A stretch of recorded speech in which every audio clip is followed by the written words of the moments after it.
அருட்பெரும் ஜோதி அருட்பெரும் ஜோதி தனிப்பெரும் கருணை அருட்பெருஞ்சோதி. எல்லா உயிர்களும் இன்புற்று வாழ்க, வள்ளல் மலரடி வாழ்க வாழ்க.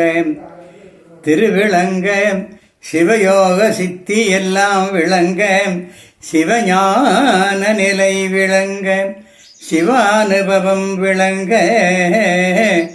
தெருவிளங்கு திருத்தில்லை திருச்சிற்றம்பலத்தே, ஒளி சிறந்த திருவிளக்கே. உருவிளங்க உயிர் விளங்க, உணர்ச்சியது விளங்க, உலகமெல்லாம் விளங்க அருளுதவு பெருந்தாயாம்.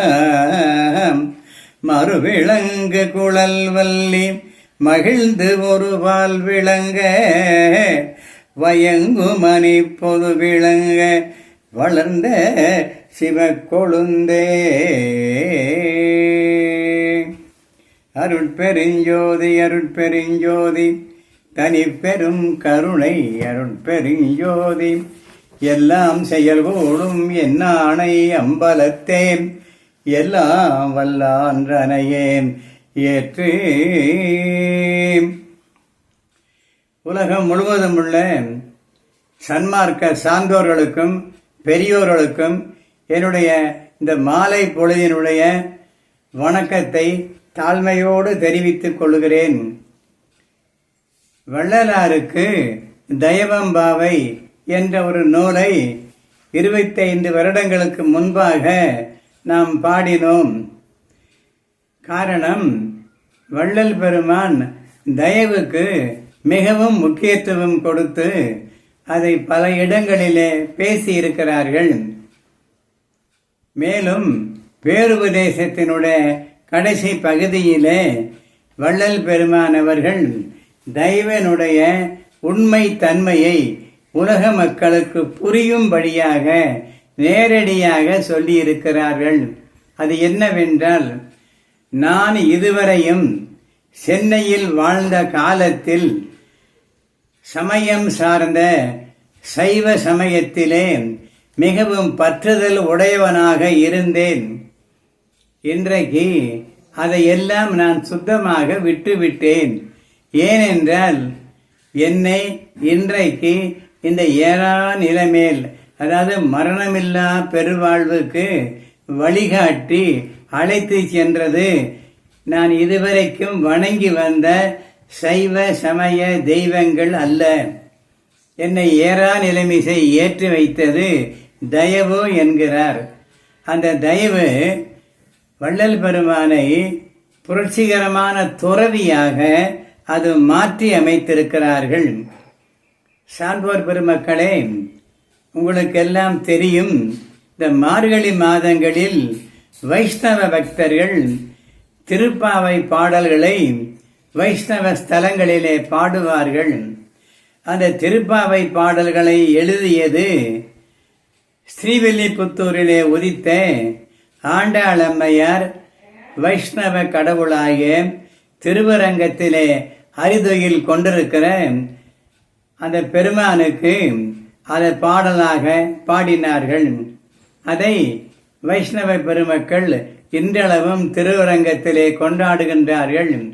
மார்கழி மாதத்திலே எல்லா பத்திரிகைகளிலும், குறிப்பாக சில பெரிய பத்திரிகைகளில் அந்த திருப்பாவை பாடல் நாள்தோறும் வெளிவரும்.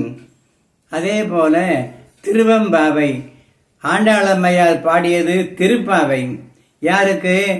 ஸ்ரீரங்கத்திலே பள்ளி கொண்ட எம்பெருமானாகிய அந்த ஆண்டவருக்கு, ரங்கநாதருக்கு பாடியது. அதே போல திருவெம்பாவை என்ற ஒரு பாடலை நமது மணிவாசக பெருமானவர்கள் திருவண்ணாமையிலே உரையும் உண்ணாமலை அருணாசலேஸ்வர பெருமானுக்கு திருவெம்பாவை பாடலை பாடினார்கள். அது சிவனை பற்றிய பாடல். வாண்டாளம்மை பாடியது வைணவ பாடல். திருவெம்பாவை என்பது மணிவாசகர் பாடியது சிவபெருமானை பற்றிய திருவண்ணாமலையில் உரையக்கூடிய அருணாசலேஸ்வரரை பற்றிய ஒரு பாடல். அதுவும் அந்த மார்கழி மாதத்திலே திருவெம்பாவை என்று தொடர்ந்து 30 நாட்களுக்கு அங்கே பத்திரிகையிலே வந்து கொண்டிருக்கிறது. அந்தந்த கோயில்களிலே இடம் வலமாக சுற்றி வந்து அந்த பாடல் போற்றப்படுகிறது. ஆகையினாலே இந்த விஷயம் ஒரு புறம் இருக்கட்டும். நமது வடலூர் வள்ளல் பெருமான் சிறந்த சிவநேச செல்வர். சென்னையில் வாழ்ந்திருந்த காலத்தில் அவர் சிவபக்தராக இருந்தார். இளம் பிராயத்திலே வள்ளல் பெருமான் முருக உபாசகராக இருந்தார். கந்தகோட்டத்திலே சென்று பாடிய போது அவருக்கு வயது 9. அந்த 9 வயதிலேயே பெரிய பெரிய கற்றோர்கள் சான்றோர்கள் எல்லாரும் புகழும்படியாக அற்புதமான பாடலை பாடினார்கள். அதற்கு தெய்வ மணிமாலை என்று பெயர். அதிலே மதமான பேய் பிடியாதிருக்க வேண்டும் என்ற ஒரு வாசகத்தை 9 வயதிலேயே வள்ளல் பெருமான் சொல்லுகிறார்கள். மதமான பேய் பிடியாதிருக்க வேண்டும், மரபு பெண் ஆசையை மறக்கவே வேண்டும், உனை மறவாதிருக்க வேண்டும் என்ற ஒரு வாசகத்தை சொல்லுகிறார்கள். மதமானது மனிதனுக்கு அது தேவையில்லை என்பதை வள்ளல் பெருமான் மிக இளம் பிராயத்திலேயே இறைவனால் உணர்த்தப்பட்டு உணர்ந்து கொண்டு அதனை பேசுகிறார். ஆகையினாலே முருக உபாசகராயிருந்த வள்ளல் பெருமான் அதன் பிறகு திருவெற்றியூருக்கு 15 ஆண்டுகள் திருவெற்றியூரிலிருந்து அவர் வசித்த எழுகிணறு வீராசாமி பிள்ளை தெருவுக்கும் 15 கிலோமீட்டர்கள் 15 மைல் தூரம் ஒவ்வொரு நாளும் காலையில் எழுந்து நேரடியாக அந்த திருவெற்றியூரை நோக்கி பயணத்தை தொடங்கி விடுவார்கள். இப்படி 15 ஆண்டுகள் அந்த திருவெற்றியூரிலே உள்ள தியாகராஜ பெருமானையும் பொற்றிடங்கொண்ட ஈசரையும் மற்றும் உள்ள வடிவுடை மாணிக்க மாலை என்று சொல்லக்கூடிய வடிவுடை அம்மையையும் மற்றும் அங்குள்ள எல்லா சமாதிகளையும் பட்டினத்தார் சமாதி உள்பட அத்தனையும் ஒவ்வொரு நாளும் சென்று வணங்கி அங்கேயே பொழுதை கழித்துவிட்டு இரவு நேரத்திலே இல்லத்துக்கு திரும்புவார்கள். இது அவருடைய 15 வருடங்களாக அவர் செய்து வந்த ஒரு ஆன்மீக பாதை. சின்ன வயசிலே முருகபக்தர். அதன் பிறகு திருவெற்றியூரில் இருக்கக்கூடிய அந்த தியாகராஜ பெருமானுடைய பக்தர். மூன்றாவதாக இந்த வடற்பதிக்கு வந்த பிறகு அவர் சிதம்பரம் சென்று ஒவ்வொரு நாளும் நடராஜ பெருமானை துதித்து பாடி ஆடி சேவித்து கொண்டு வருகிறார்கள். ஒரு காலகட்டத்திலே வள்ளல் பெருமான் தர்மசாலையை வடலூரிலே கட்டி முடிக்கிறார்கள். தர்மசாலை கட்டிய பிறகு கொஞ்சம் கொஞ்சமாக தில்லை நடராஜ பெருமானுடைய கோயிலுக்கு செல்லுகின்ற அந்த வேலையை வள்ளலார் விட்டு விடுகிறார்கள். ஒரு உதாரணமாக ஆருத்ரா தரிசனம் என்று வருடம் அங்கே கொண்டாடுவார்கள். அதற்கு அன்பர்கள் நிறைய வடலூருக்கு வருவார்கள். அவர்களை அழைத்து கொண்டு வள்ளல் பெருமான் ஆரூர் தரிசனம் காண்பதற்கு சிதம்பரத்துக்கு செல்லுவது வழக்கமாக இருந்தது. அந்த ஒரு வருடத்திலே தர்மசாலை கட்டிய பிறகு வடலூரிலே நெற்கருங்குடியில் வாழ்ந்து கொண்டிருந்த அந்த ரெட்டியாருடைய மணியக்காரர் ரெட்டியாருடைய இல்லத்திலிருந்து மீண்டும் தர்மசாலைக்கு வந்து அங்கே வந்து தர்மத்தை தொடங்கி நடத்துகிறார்கள். இந்த காலகட்டத்துக்கு பிறகு, அதாவது தர்மசாலைக்கு வள்ளலார் வந்த பிறகு சிதம்பரத்துக்கு போவதை ஒரே அடியாக தவிர்த்து விடுகிறார். ஏனென்றால் அந்த பருவத்திலே வள்ளல் பெருமான் நிறையருள் பெற்றவராக திகழ்கிறார்கள். அவருடைய தேகம் ஒளி வீசக்கூடிய பொன்மேனியாக ஆகிவிட்டது.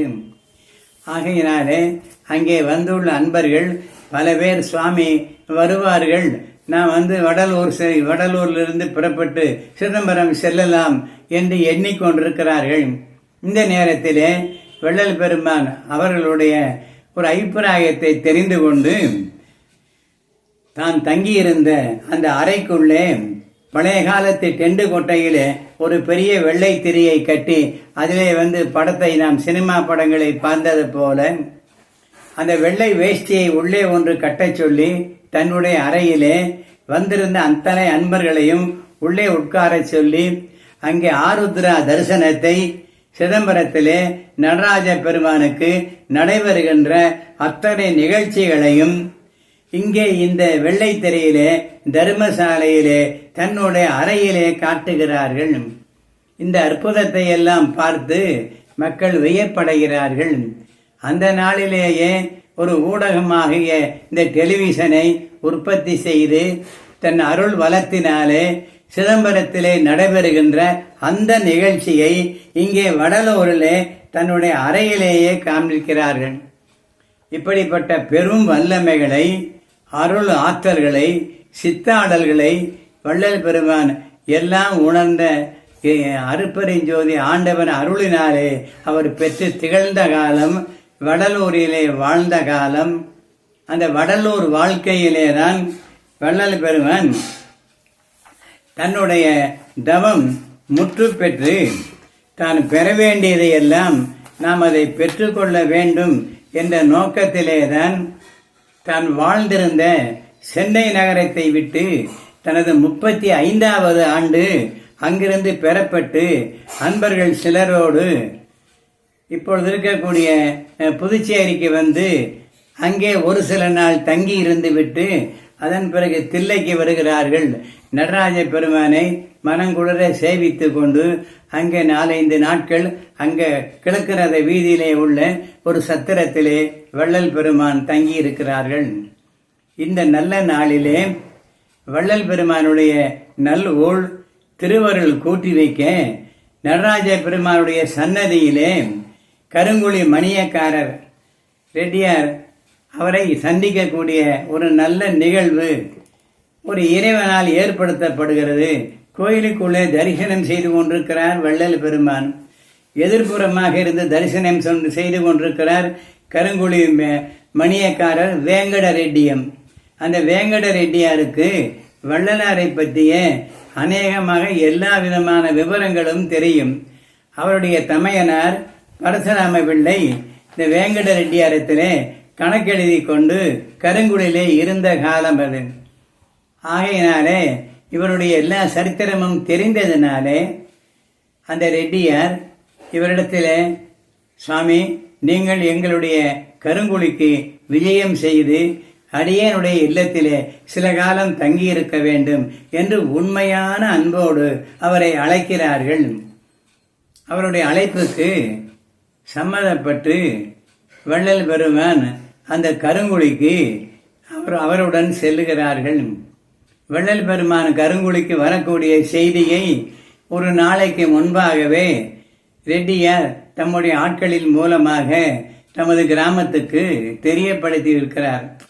வள்ளல் பெருமான் போகும்போது அந்த ஊர் மக்கள் எல்லோரும் திரண்டு வந்திருந்து பார்த்து வள்ளல் பெருமானை வணங்கி நிற்கிறார்கள்.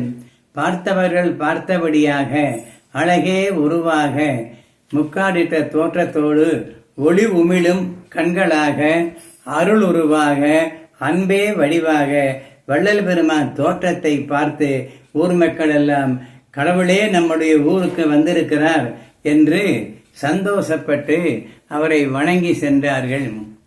இந்த நிகழ்ச்சி இப்படி இருக்க வள்ளல் பெருமான் ஒரு 4-5 நாட்கள் ரெட்டியார் இல்லத்திலே தங்கியிருக்கிறார்கள்.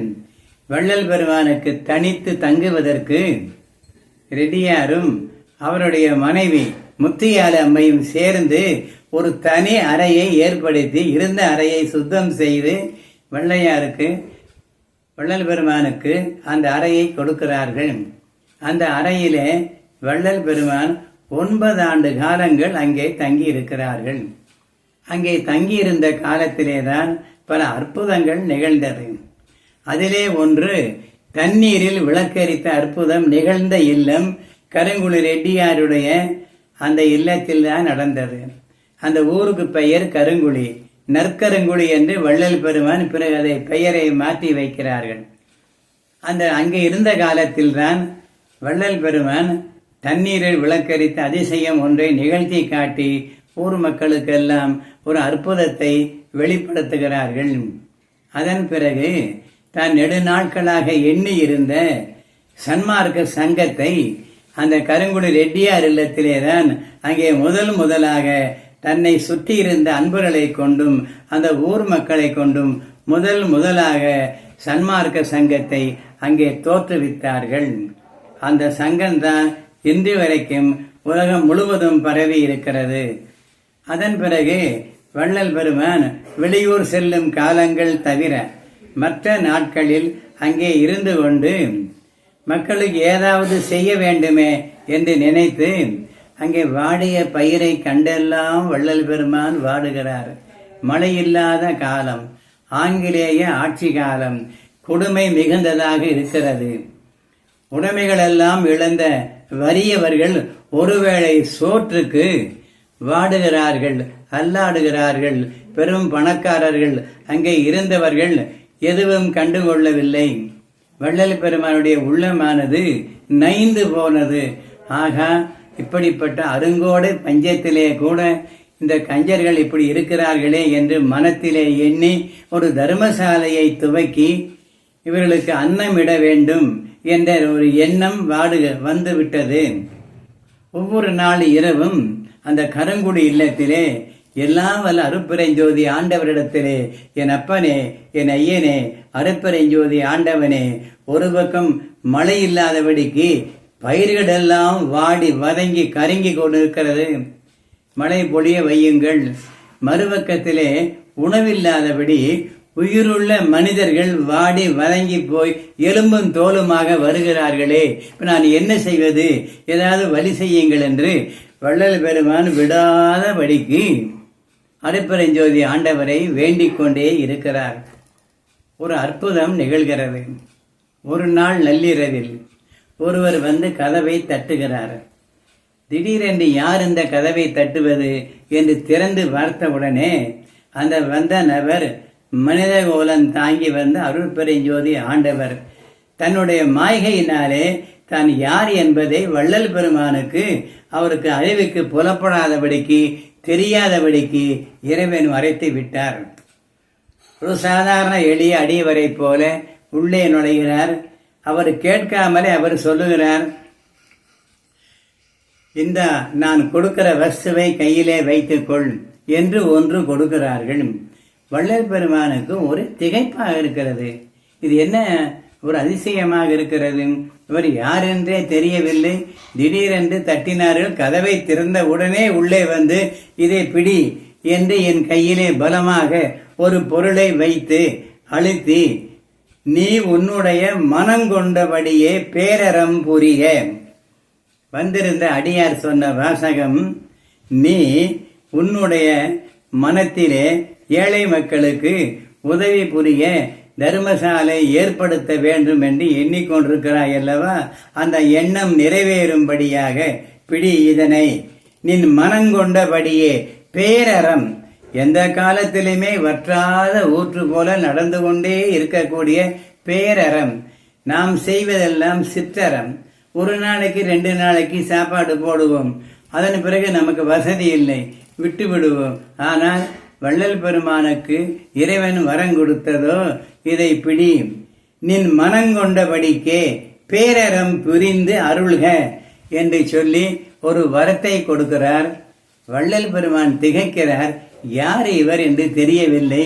ஆனாலும் ஒன்று கையிலே கொடுத்து, என்னுடைய உள்ள கிடக்கையில் இருந்த பேரறம் செய்து மக்களுக்கு பசிக்கு உணவிட வேண்டும் என்ற எண்ணத்தை தெரிந்து கொண்டு வந்திருக்கிறவர் யாராக இருக்கலாம் என்று சிந்தனை செய்யும் போதே அவர் அந்த கும்மிருட்டிலே விடுவிடு என்று வந்தபடி இறங்கி போய்விடுகிறார்கள். வள்ளல் பெருமானுக்கு ஒரே ஆச்சரியம், இது என்ன அற்புதமாயிருக்கிறது என்று சொல்லி அதை பிற்காலத்திலே கொஞ்ச காலம் பொறுத்து ஒரு 100 பாடல் பாடுகிறார்கள். அதை பற்றியே பாடுகிறார்கள். கருங்குடியிலே இரவிலே அந்த கும்மிருட்டிலே ஒரு அடியார் வந்ததும் தன் கையிலே ஒன்று கொடுத்ததும் பேரறமேனும் செய்துருகவே அந்த வாக்கு கொடுத்ததும் புலவர்களோட பல்லாண்டு வாழ்க என்று சொல்லி முன்பின் தெரியாதவர் வெளியே சென்று விட்டதுமான இந்த காட்சியை வள்ளல் பெருமான் பிற்காலத்திலே உணர்ந்து கொள்ளுகிறார். நம்மை தேடி வந்தவர் எல்லாம் வல்ல அருட்பெருஞ்சோதி ஆண்டவர் தான் என்பதை அவர் சென்ற பிறகு அவரால் இறைவனால் உண்டாக்கப்பட்ட மாய்கை விலகிவிட்ட பிறகு வள்ளல் பெருமான் தெரிந்து கொள்கிறார். ஆகா, எல்லாம் வல்ல இறைவனே அல்லவா இந்த மனித கோலம் தாங்கி நம்முடைய கோரிக்கையை நிறைவேற்றுவதற்கு வந்திருக்கிறார் என்று எண்ணி மிக சந்தோஷப்படுகிறார்கள். அவர் கையிலே ஒன்று கொடுத்ததை பற்றி வள்ளல் பெருமான் 100 பாடல் பாடுகிறார். அந்த 100 பாடல்களிலும் தன் கையிலே அடியார் உருவத்திலே வந்த எல்லாம் வல்ல இறைவன் என்ன கொடுத்தான் என்பதை அவர் சொல்லவில்லை.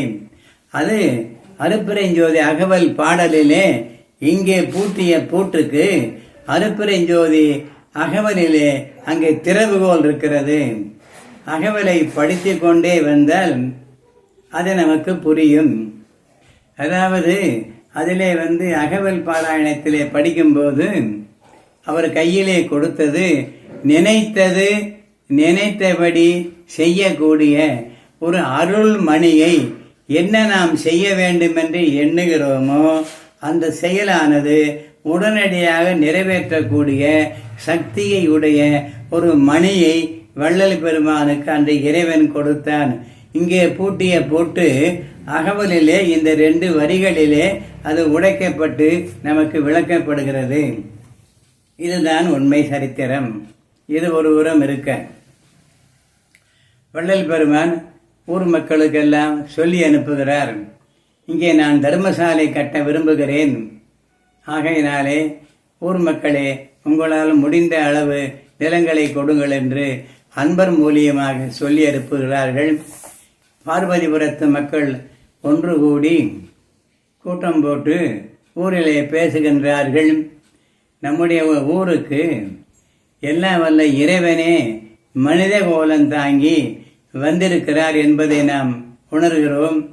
அவர் கேட்டுக்கொண்டபடிக்கு நாம் நம்முடைய விளை நிலங்களை, அருமையான நெல் விளையக்கூடிய கழனிகளை 80 காணி, அந்த 80 காணி நிலத்தை எல்லாம் வல்ல இறைவனுடைய விருப்பத்தை நிறைவேற்ற வந்த வள்ளல் பெருமானுக்கு, ராமலிங்கம் அடி அவர்களுக்கு 80 காணி நிலத்தை பார்வதிபுரத்து மக்கள் இனாம் பட்டா செய்து அவர் கையிலே ஒப்படைக்கிறார்கள். எப்படிப்பட்ட அரிய நிகழ்ச்சி இது! வள்ளல் பெருமான் கேட்கிறார்.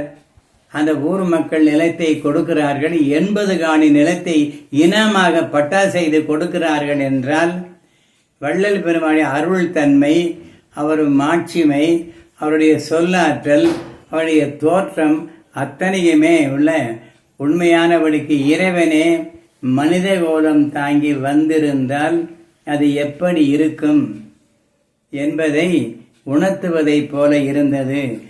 இதுதான் இந்த தயவு என்று சொல்லக்கூடிய இந்த தயவம்பாவைக்கு நம்மால் சொல்லக்கூடிய ஒரு முன்னுரை என்று நாம் வைத்துக் கொள்ளலாம். ஏனென்றால் இந்த தயவைத்தான் வள்ளல் பெருமான் உருவ வழிபாட்டிலிருந்து அருவ வழிபாடு வந்த வள்ளல் பெருமான் இந்த தயவுக்கு இந்த புரட்டாசி திங்களிலே மார்கழி திங்கள் மதி நிறைந்த நந்தாள் அல்ல என்று பாடுவார்கள் அல்லவா? அதே போல இந்த புரட்டாசி திங்களை பற்றி புனிதமிக்க நாளாக எடுத்து பேசுகிறார்கள். இந்த தயவம்பாவை நமது அன்பிற்கும் மரியாதைக்கும் மதிப்பிற்கும் உரிய திண்டுக்கல் சுவாமிகள் அவர்களால் சின்னாளப்பட்டி தெய்வாலயத்திலே முதலாக அரங்கேற்றம் செய்யப்பட்டது. அதன் பிறகு அதை ஒலி நாடாக்களாக நான் போட்டேன். வள்ளல் பெருமானுடைய மாட்சிமை மிகுந்த இந்த தயவுக்கு வள்ளல் பெருமான் அவருடைய தயவை பற்றி அதிகமாக பேசியவர் திண்டுக்கல் சுவாமிகள் மகன் சரவணானந்த வள்ளல். அவரை போல இந்த தயவை பற்றி விவரமாக விளக்கமாக எந்த ஒரு ஞானிகளும் பேசவில்லை. இந்த தயவு என்ற சொல்லை எடுத்துக்கொண்டு வள்ளல் பெருமான் விளக்கியதை விட சுலபமாக நம் போன்ற எளிய மக்களுக்கு புரியும்படியாக ஏறத்தாழ 25-30 வருடங்கள் சுவாமி திண்டுக்கல் சரவணானந்த ஐயா அவர்கள் அதை விளக்கி விளக்கி விளக்கி சொல்லி இருக்கிறார்கள். அவருடைய அருளாசியினாரே இந்த தயவானது எல்லார் உள்ளத்திலேயும் பரவி மிளிர்கிறது. அதன் வெளிப்பாடாகத்தான் சின்னாளப்பட்டியிலே மேட்டுப்பட்டியிலே இந்த தயவாலயம் ஒன்றை அன்பர்களெல்லாம் சேர்ந்து ஏற்படுத்தி நிலையாக அதை இதுவரைக்கும் பராமரித்து வந்து அதை நல்ல விதமாக ஏழை எளியவர்களுக்கு முடிந்த அளவுக்கு பசியென்று வந்தவர்களுக்கு புசியென்று அன்னம் கொடுத்து அதை பரிபாலனம் செய்து பரம்பரையாக வருவதைப் போல அறக்கட்டளைகள் போட்டு சின்னாளப்பட்டி KSM சன்ஸ் என்று சொல்லக்கூடிய அந்த குடும்பத்தை சார்ந்த அத்தனை தாய்மார்களும் அத்தனை பெரியவர்களும் என்னுடன் பயின்ற நண்பர்கள் செல்வராஜ், ராமராஜ் இப்படி போன்ற அன்பர்களும் இன்றைக்கு வரைக்கும் அதை நல்ல விதமாக பராமரித்து வருகிறார்கள். அந்த தெய்வம்பாவை அந்த தெய்வாலயத்திலே முதல் அரங்கேற்றம் செய்யப்பட்டது. அந்த தெய்வம்பாவையினுடைய வரலாறு இது. திண்டுக்கல் சுவாமிகள் எடுத்து பேசிய அந்த தயவை என்னுடைய உள்ளத்திலே கொஞ்சம் பதிய வைத்ததினாலே, அவருடைய கருணையினாலே, அருளாசியினாலே, ஏது மறியாத இலக்கணங்கூட தெரியாத நான் அதை எழுதினேன். இன்று வரைக்கும் அது எங்களுடைய வேலூர் மக்களாலே மற்றும் இடங்களிலே உள்ள நல்ல அன்பர்களாலே புலவர்களாலே இதிலே பிழையொன்றும் இல்லை என்று சொல்லியிருக்கிறார்கள். அந்த தெய்வம்பாவையை எல்லோரும் கேட்க வேண்டும் என்ற ஒரு நல்ல உள்ளத்தோடு இந்த புரட்டாசி மாசத்திலே அந்த தெய்வம்பாவை இன்றைக்கிருந்து அதை நான் தொடர்ந்து படித்து அரங்கேற்றம் செய்கிறேன் என்பதையும், கொஞ்சம் நேரம் ஆகும், அரை மணி நேரம் 3/4 மணி நேரம் பேச வேண்டியது இருக்கும். இருந்தாலும் பேரன்புள்ள சன்மார்க்க சான்றோர்கள் அத்தனை பேரும் சலிப்பில்லாமல் இதை கேட்டு பயனடையும்படி தாழ்மையோடு கேட்டுக்கொள்கிறேன். புரட்டாசி திங்கள் புனிதமிகு நன்னாளாம். இந்த புரட்டாசி மாதம் புனிதமான நல்ல மாதம். மார்கழி திங்கள் மதி நிறைந்த நன்னாள் என்று ஆண்டாள் பாடினார்கள். அதற்கு பதிலாக புரட்டாசி திங்கள் புனிதமிகு நன்னாளாம். புலருமுன் பொழுது போதுவீர் நீராட சீர்வெருகும் வளர்ப்பதையின் செல்வ சிறுமியர்கள் சில்லென்ற நீரில் சேயிழையீர் ஆடுதும் யாம். நன்னீராடி ஞான சபை உட்புகுதும் நெஞ்சம் நெக்குருக நேரிழையீர் பாடுமீனோ. பரஞ்சுடரே நமக்கு பாடும் பொருளானார் பாடி பரவசமாய் பணிந்தேலோர் எம்பாவாய்.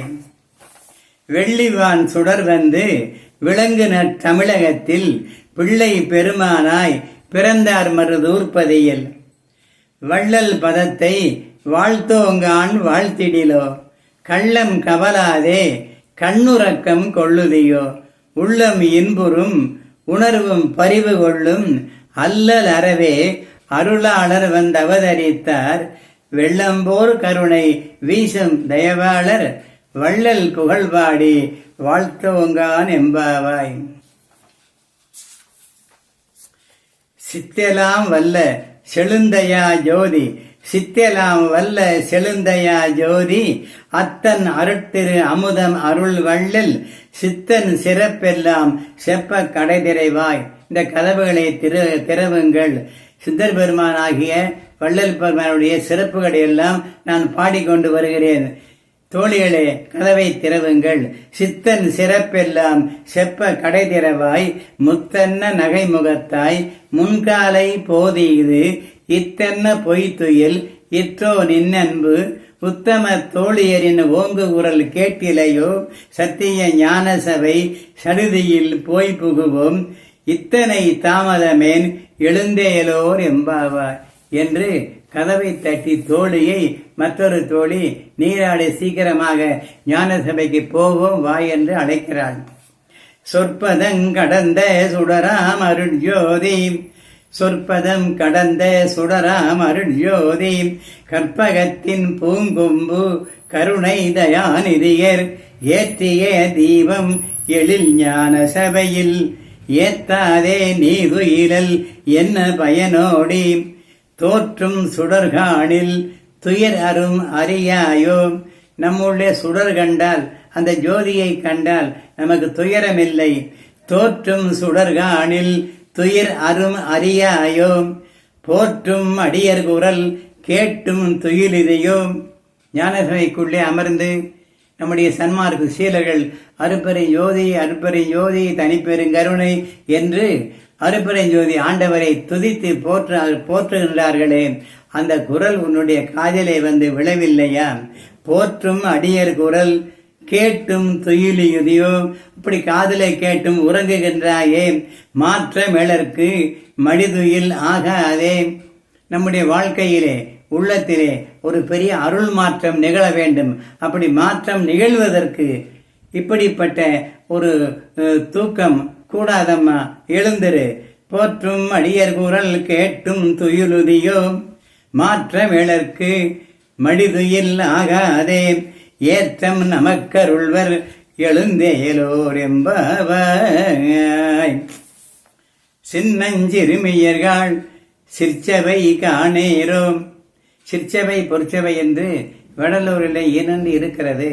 அதே போல நம்முள்ளத்திலும் உள்ளே சிற்சபையும் பொற்சபையும் இருக்கிறது. வள்ளலார் சிற்சபையும் பொற்சபையும் சொந்தமெனதாச்சு என்று ஒரு பாடலிலே கூட பாடுகிறார். நமக்கு சிற்சபை இந்த புருவ மத்தியே நமக்கு சிற்சபை.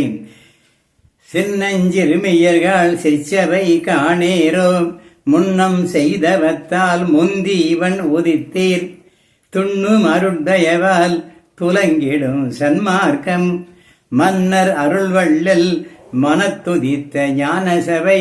இந்த ஞான சபையானது வள்ளல் பெருமான் நிறைந்த அருள் பெற்று சித்திவளாகத்திலே உறைந்த காலத்தில் வாழ்ந்திருந்த காலத்தில் அவருடைய உள்ளத்திலே தர்மசாலை அணித்தாய பக்கத்திலேயே ஒரு ஞான சபை எழுப்ப வேண்டும் என்ற எண்ணம் உதயமானது. ஆகையினாலே துண்ணும் அருள்தயவால் துலங்கும் சன்மார்க்கம், மன்னர் அருள்வள்ளல் மனத்துதித்த ஞான சபை, என்றும் அணையா ஜோதி இதயத்தில் ஏத்தடினே. என்றைக்குமே அணையாத ஜோதியை வள்ளல் பெருமானுடைய திருநாமமாய அருட்பெருஞ்சோதியை சொல்லி சொல்லி நாம் நினைவு கூர்ந்தால் அந்த நினைவு உள்ளத்திலே சுத்த உஷ்ணத்தை நமக்கு உண்டு பண்ணி நோய் நொடிகள் வராதபடிக்கும் உலகத்திலே உள்ள மனக்கவலைகள் எல்லாம் நம்மை வந்து சூழ்ந்து வாட்டாதபடிக்கும் நமக்கு நல்ல நிலையிலே மனத்தையும் உடலையும் என்றைக்கும் வைத்து கொண்டிருக்கலாம். அப்படிப்பட்ட என்றும் அணையா ஜோதி இதயத்தில் ஏத்தடீனே, தென் திசை நோக்கி திடஞானம் அருளும். தெற்கு பார்த்து அமைந்துள்ளது வடலூர் ஞான சபை. தெற்கு திசைக்கு என்ன சிறப்பென்றால் யமனை வெல்லக்கூடிய ஆற்றலை உடையது தென் திசை. அந்த தென் திசை நோக்கி திடஞானம் அருளும். ஞானம் என்பது திடம் வேண்டும். மன திடம் இல்லாதவர்களுக்கு ஞானம் சித்திப்பது கடினம். ஆகையினாலே எடுத்த காரியத்தை எப்படியும் செய்து முடிக்க வேண்டும். இந்த மனித பிறவியிலே நாம் தியானம் செய்து தியானம் செய்து தியானம் செய்து உள்ளொளியை, அந்த வடலூர் ஜோதியை உடலூரிலே நாம் பார்க்க வேண்டும் என்ற திண்மை, அந்த உறுதி நமக்கு இருக்க வேண்டும். அதற்காகத்தான் வடலூர் ஜோதியை ஒரு சிம்பாலிக்காக, ஒரு அடையாளமாக வள்ளல் பெருமான் இங்கே எடுத்து வைத்தார்கள். அனைவரும் இப்பொழுது நாம் பார்க்கக்கூடிய அந்த வடலூர் ஜோதியை அவரவர்களும் நம்முடைய உடலூரிலே புருவ மத்தியிலே நாம் காண வேண்டும், காண முடியும். அதற்கு முயற்சி செய்ய வேண்டும். முயற்சி செய், முடியும் மட்டும் முயற்சி செய், அயற்சியின்றி முயற்சி செய், அதை அடையும் மட்டும் முயற்சி செய் என்று ஞானிகள் பாடியிருக்கிறார்களவா? அப்படிப்பட்ட தென் திசை நோக்கி திடஞானம் அருளும், அன்பே சிவம் என்றும் அருள் அதன் உருவம் என்றும். அன்புதான் சிவம், அதன் உரு அருள். ஆகவே அன்பே சிவம் என்றும் அருள் அதன் உருவென்றும் என்பே உருக இறைஞ்சேலோர் என்பாவாய். நினைந்து நினைந்து, தொழுது தொழுது, அழுது அழுது, என்பெல்லாம் நெக்குருக நெக்குருக, கண்களிலே நீர் வழிய வழிய, அருட்பெருஞ்சோதி ஆண்டவரே எனக்கு நல்லது கொண்டு செய்யுங்கள். இந்த பிறவியை, இந்த மனித பிறவியிலே பெற முடியாத இந்த மனித பிறவியை எனக்கு கொடுத்தீர்கள். என்னுடைய விருப்பம் தாங்கள் சொல்லியபடி நான் ஒழுக்கமாக 4 வகை ஒழுக்கங்களையும் கடைபிடித்து தயவு செய்து சத்விசாரத்தையும் அதே போல மற்ற நாம் செய்ய வேண்டிய கருணை செயல்களையும் பரோபகாரத்தையும் தொடர்ந்து நான் செய்யக்கூடிய வாய்ப்பினை எனக்கு கொடுங்கள், பொருளாதார வசதியை கொடுங்கள், நான் கேட்டதை எல்லாவற்றையும் கொடுங்கள். அப்படி கொடுத்தால் தானே என்னாலே 10 பேருக்கு ஏதாவது நல்லது செய்ய முடியும் என்றெல்லாம் எல்லாம் வல்ல இறைவனிடத்திலே ஒவ்வொருவரும் தனக்கு வேண்டியதை கேட்டால் வேண்டியவர் வேண்டியபடியெல்லாம் எல்லாம் வல்ல இறைவன் கொடுப்பார். எங்கெங்கு இருந்து உயிர் ஏதேது வேண்டினும், ஒரு உயிர் எங்கெல்லாம் இருந்து தனக்கு என்ன வேண்டும் என்று கேட்டாலும் எல்லா உலகத்திலையும் எல்லா இடத்திலையும் பரவி உள்ள அருட்பெருஞ்சோதி ஆண்டவர் அதனை உடனே கொடுத்து அருளுவார். எங்கெங்கிருந்து உயிர் ஏதேது வேண்டினும் அங்கங்கிருந்த அருட்பெருஞ்சோதி. இந்த அகவலிலே வருகிறது அல்லவா, இது அகவல் தரும் தகவல். நினைவைத்துக் கொள்ளுங்கள். எங்கெங்கிருந்து எது வேண்டினும் அந்த உயிர் வேண்டியதை அந்த அருட்பெருஞ்சோதி ஆண்டவர் உடனடியாக அருள்வார். அன்பே சிவம் என்றும் அருள் அதன் உருவென்றும் என்பே உருக இறைஞ்சேலோர் எம்பாவாய்.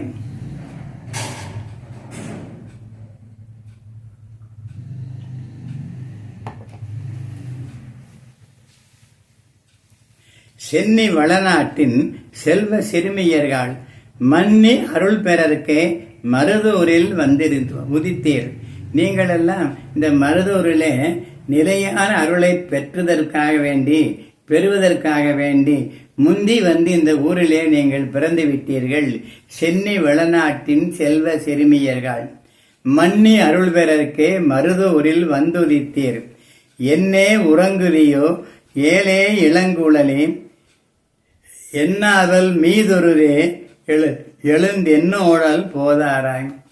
என்னுடைய ஆவல் அதிகமாகிறதம்மா, சீக்கிரமாக நாம் ஞான சபைக்கு சென்று அழுது தொழுது அடியாரோடு சேர்ந்து அந்த ஜோதியை காண வேண்டும் என்று எனக்கு ஆவல் பெருகுகின்றது. ஆகையினாலே என்னே உறங்குதியோ ஏலே இளங்குழலே என்னாவல் மீதுருவே எழுந்து என்னுடன் போதாராய்.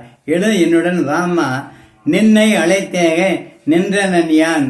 உன்னை அழைத்து கொண்டு போவதற்காக வேண்டி என் வீட்டு வாசலிலே வந்து நின்று உன்னை எழுப்புகிறேன். நமது சேடிகள் பலரும் முன்னம் சென்றே முழுகி நீர் ஆடுகின்றார்.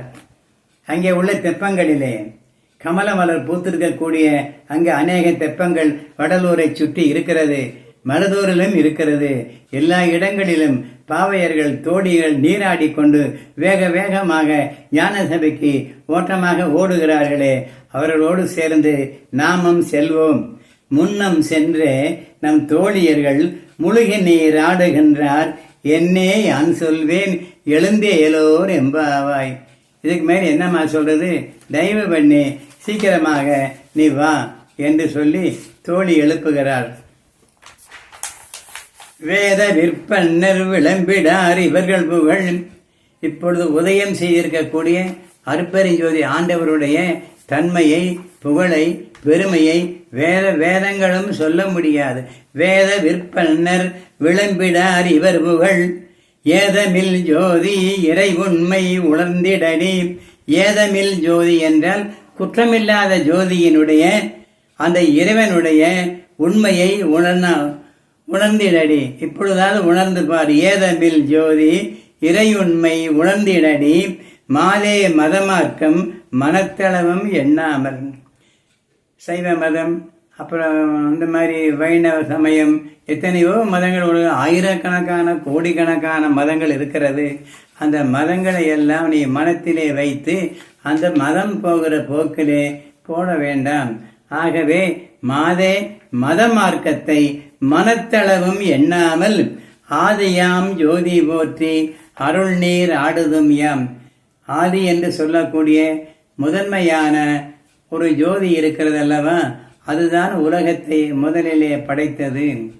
இன்று நாம் வணங்குகின்ற உருவத்தோடு கூடிய எந்த கோயிலிலே உள்ள அது கல்லால் செய்த விக்கிரகமோ, தங்கத்தால் செய்ததோ, ஐம்பொன்னால் செய்ததோ, எதனால் செய்த எந்த விக்கிரகமாக இருந்தாலும் அதற்கு உயிரோட்டம் இல்லாத காரணத்தினாலே அவர்களால் செயல்பட அந்த தெய்வங்களால் முடியாது.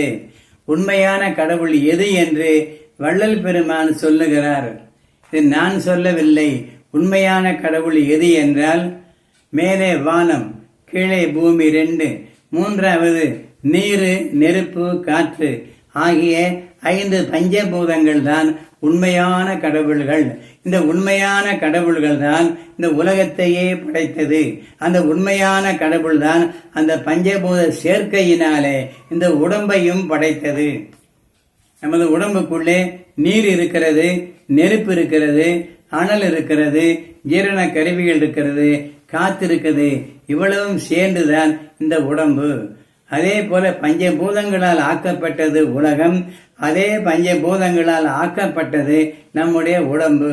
ஆகையினாலே நாம் வணங்கக்கூடிய எந்த கடவுளாக இருந்தாலும் சரி, அந்த எந்த கடவுளுக்கும் உண்மையானபடிக்கு அருள் சக்தியோ உயிரோட்டமோ அந்த கடவுள் சிலைகளுக்கு இல்லை என்பது வள்ளல் பெருமான் முடிவாக சொன்னது என்னுடைய கருத்தல்ல. ஏனென்றால் இன்றைக்கு நாம் பார்க்கிறோம், சிலைகள் திருடு போகிறது. அந்த கடவுளுக்கு உயிரோட்டமாகிய உயிர் இருந்தால் அந்த சிலைகளை ஒருவனும் கடத்தி கொண்டு போக முடியுமா? இது விதண்டாவாதம் அல்ல, அறிவு சார்ந்த விஷயம்.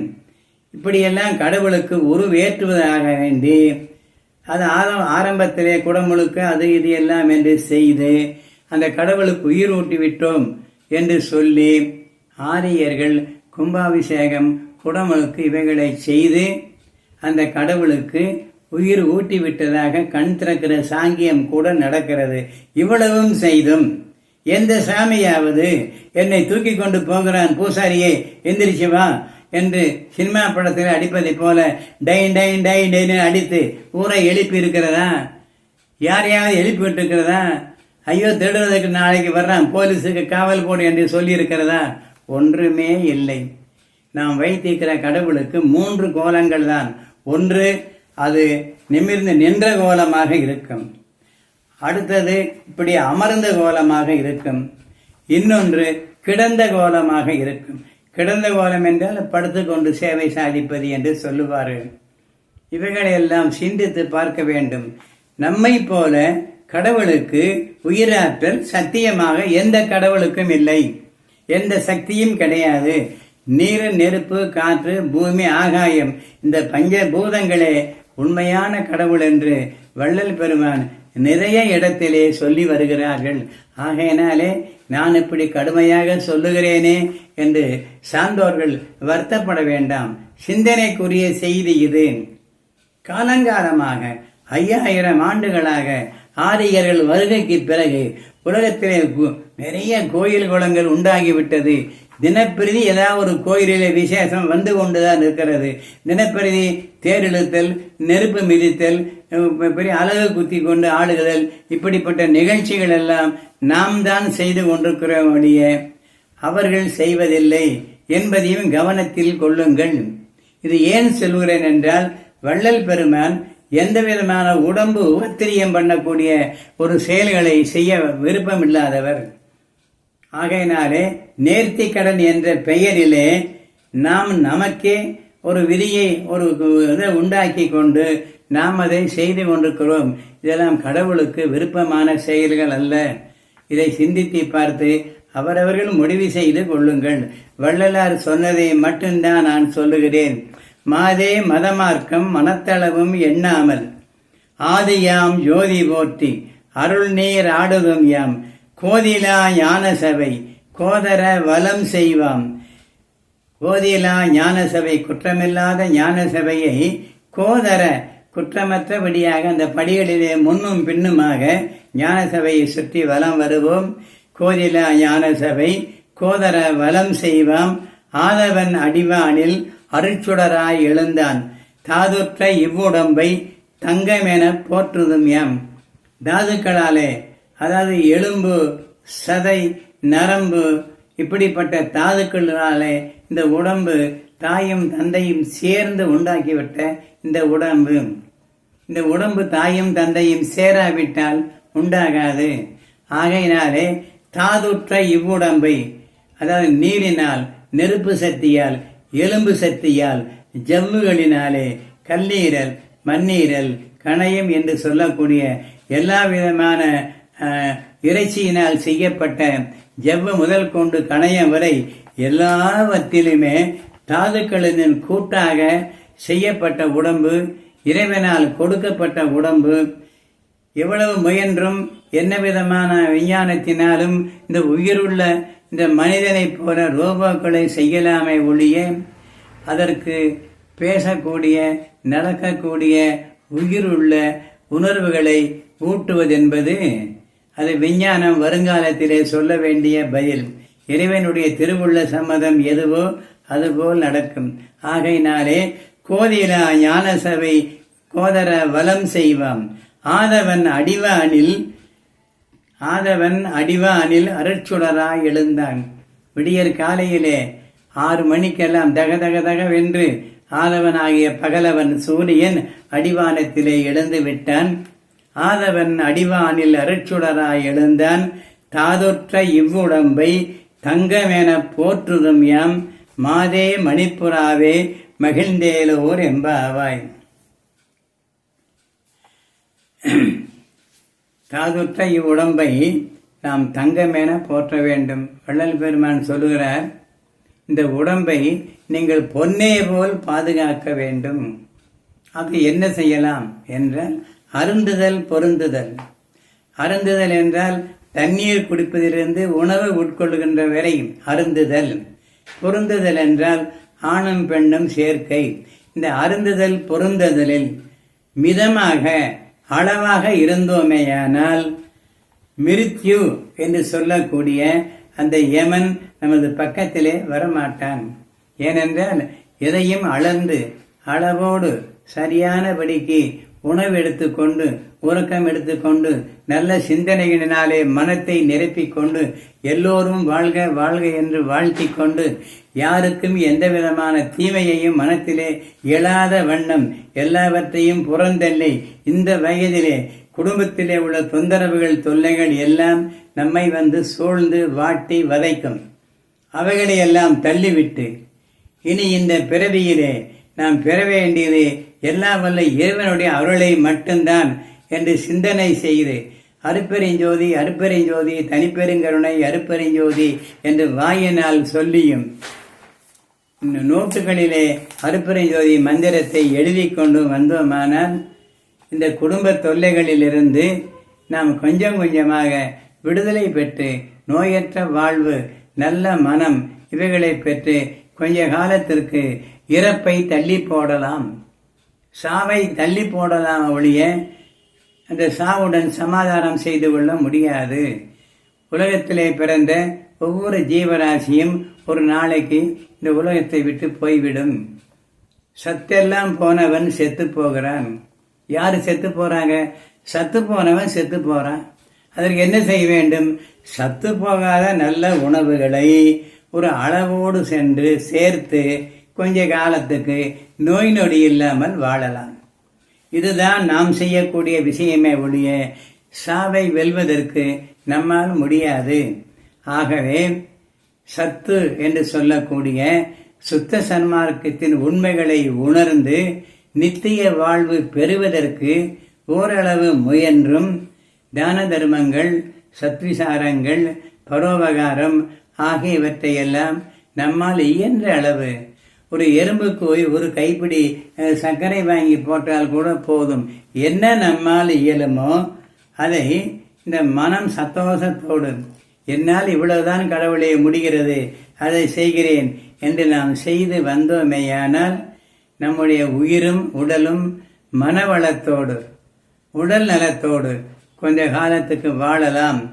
இன்றைக்கு 17வது பாடல் வரைக்கும் அங்கண் அழகி அரணார் உதயன் செய்தார் தங்கிய பேரன்பால் தந்தையர் கடல் பணிவோம் எங்குள உயிர்த்திரளும் இன்புற்று வாழ்க என்றே எங்கள் அருள்வள்ளல் உதித்த புரட்டாசி திங்கள் இதுவாகும் திருவுடையார் போற்றுதும் யாம் மங்கா புகழ் மருதூர் மாமணியை நாம் வாழ்த்தி.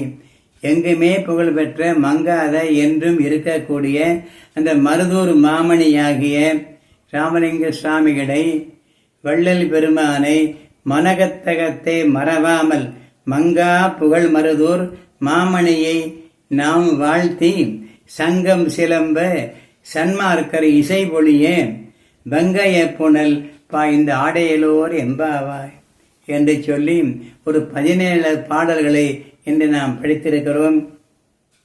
இதற்கு மேலே படிப்பதற்கு எனக்கு விருப்பம்தான். நேரம் கருதியும் இதை கேட்பவர்கள் அழுத்து விடுவார்களே, அவர்களுக்கு சலிப்பு ஏற்பட்டு விடுமே. ஏனென்றால் எல்லோரும் பொறுமையாக கேட்பார்கள் என்று என்னால் சொல்ல முடியாது. சன்மார்க்க பற்றுடையவர்கள் கேட்கலாம். மற்றவர்கள் ஓரிரு பாட்டை கேட்டுவிட்டு அடுத்தது சந்தோஷமான நிகழ்ச்சிகள் அந்த இதில் செல்போனில் வந்தால் அதை பார்க்க போய்விடுவார்கள். ஆகையினாலே இந்த அளவிலே இன்று நிறைவு செய்து நாளை மறுநாள் இது மீண்டும் தொடரும் என்று சொல்லி உங்கள் அத்தனை பேருக்கும் இதை கேட்டுக்கொண்டு பொறுமையாக இருந்த சன்மார்க்க சான்றார்களுக்கும் பெரியோர்களுக்கும் தாய்மார்களுக்கும் உலகத்திலே உள்ள அத்தனை பேருக்கும் என் பணிவான வணக்கத்தை சொல்லி நிறைவு செய்கிறேன்.